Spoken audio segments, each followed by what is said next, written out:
zoom in nice and close. Oh, yeah. How do you like it? Pretty much. Hi, everybody. Thank you so much. Day number 2, REV 2023. My name is Jennifer Green, and I'm the Director of Sustainability at the Burlington Electric Department.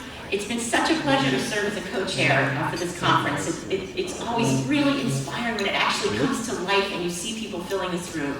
Thank you so much for being here, and thanks for making day number 2 inspirational, educational, and fun. I know we'll get all of that. I have the pleasure now of introducing and hearing from 3 of our elected officials, all very much committed to the renewable energy space and scene. So I think we'll invite each person up for about 5 or 7 minutes of inspirational talk and take it from there. I'd like to start by introducing David Zuckerman, our Lieutenant Governor. David, thank you so much for being here, and thanks for sharing your inspirational words.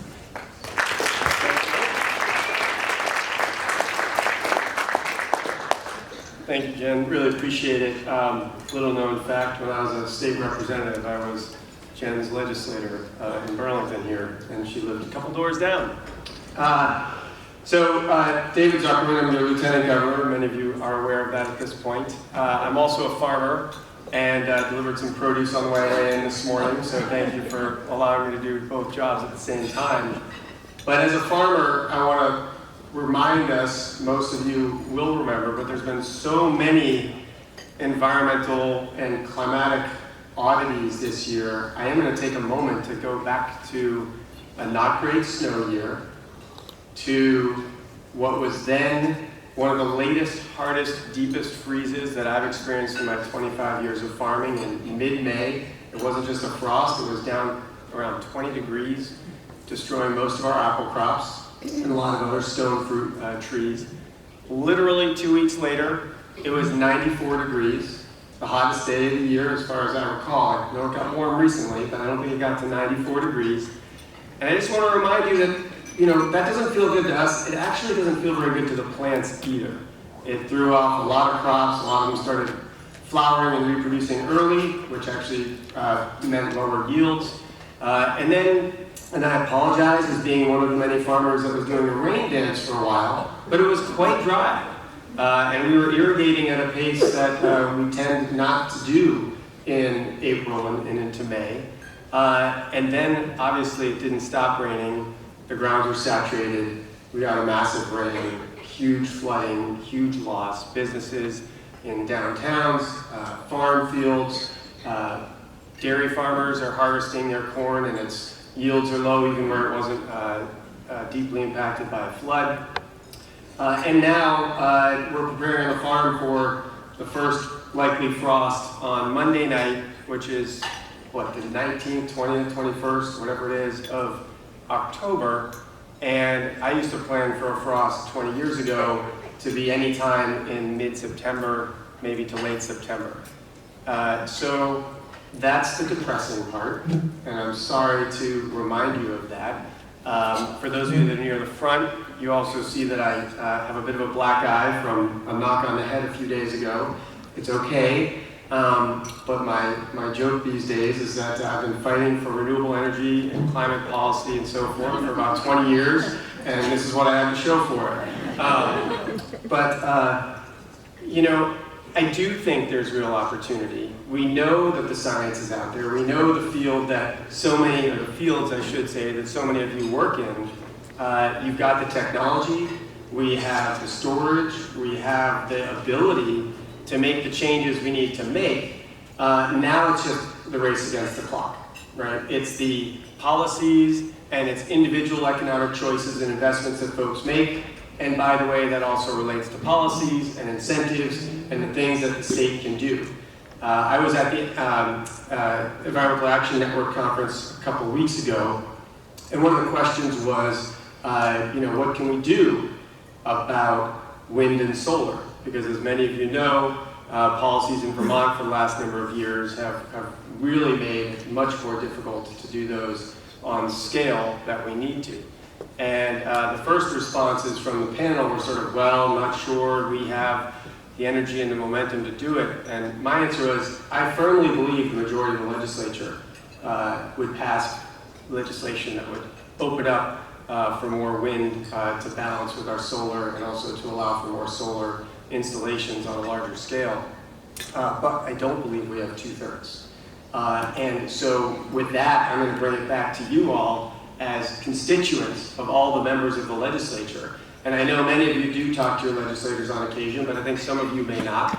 And I just want to remind you that in your work, hopefully part of your work, as well as part of your individual sort of soulful commitment, would be to call your legislators, develop that relationship with them so that you are their go-to for information around wind and solar and climate, so that the momentum will build in that building to change the policies, whether it's the land use regulations, whether it's the various permitting, but also, in my opinion, another key piece is around economics.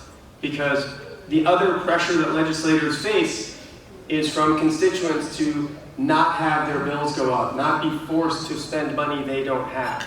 And so if we don't address and connect the income inequality and the economic reality that a lot of everyday Vermonters are facing to the changes we need to make, and support those policies that create those incentives, but also the upfront conversion money that's needed, we will have a hard time in the political world getting some of these things passed.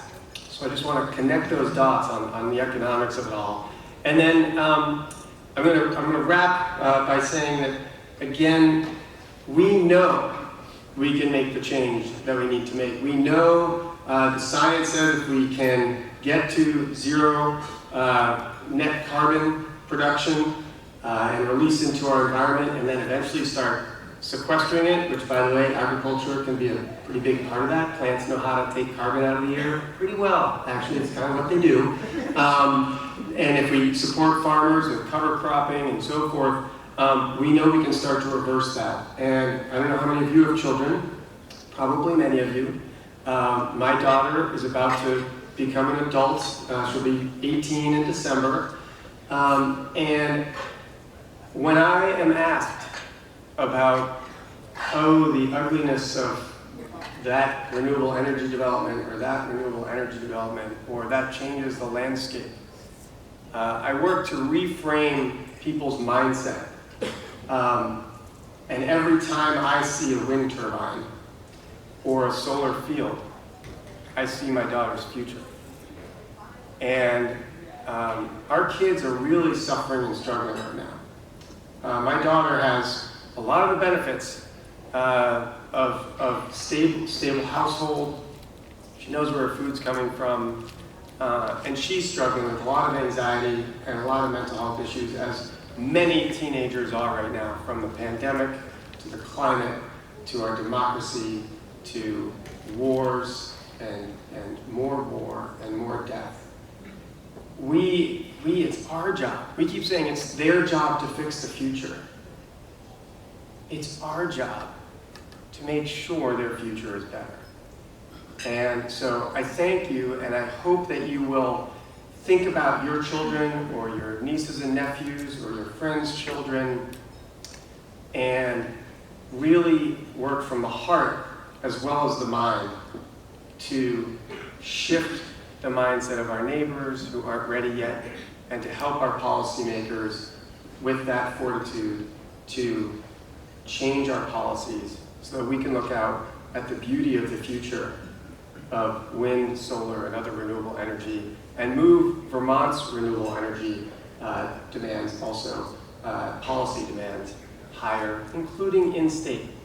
Because I think it's completely, I don't know, I hate the word elitist these days, but to say we want renewable energy, but it's got to be over there, out of our sight, out of our view shed. We've got to be, yes, in my backyard, if we want to have a future for our kids. Thank you.